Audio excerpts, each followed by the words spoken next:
तक वहाँ अपने स्टे तक वहाँ उनके खेल देखते रहे और फिर उन्होंने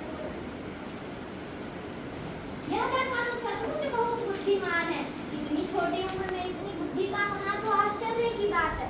इसकी न्याय बुद्धि के आगे तो बड़े बड़ों को भी लोहा मानना पड़ेगा। लेकिन महाराज ये वो लड़का नहीं है जो रोज टीले में बैठता है, क्योंकि वो बीमार है। यह तो और भी आश्चर्य की बात है। हो ना हो, इस पत्थर की कुर्सी में ही कोई चमत्कार है। मैं इसकी जांच करूंगा। वह कुर्सी फोड़ने का आदेश दिया।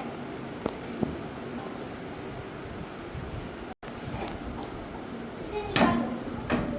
वहाँ पे बहुत भीड़ हो गया। यहाँ पे एक सिंहासन है। यह कोई ऐसा तो सिंहासन नहीं है। हाँ पंडित, लगता है ये सदियों पुराना राजा विक्रमादित्य का सिंहासन है।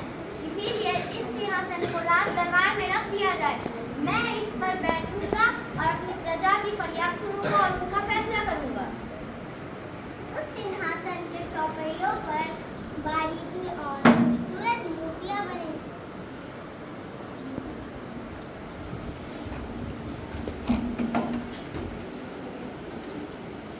अरे वाह, बहुत अच्छा है। ये राजा विक्रमादित्य का सिंहासन यहाँ राज दरबार में आ गया। अब मैं इस पर बैठकर न्याय करूंगा। ठहरो। कौन बोला? ठहरो। क्या तुम इस सिंहासन पर बैठने के योग्य हो? क्या तुम्हें पूरा विश्वास है कि तुमने कभी चोरी नहीं करी? हाँ, मैंने हाल ही फिलहाल में अपने दरबारी के जमीन पर कब्जा कर लिया था, क्योंकि मैं उससे नाराज था। तब तो तुम इस पर बैठने के योग्य नहीं हो। तुम्हें 30 दिन की प्रायश्चित करनी होगी।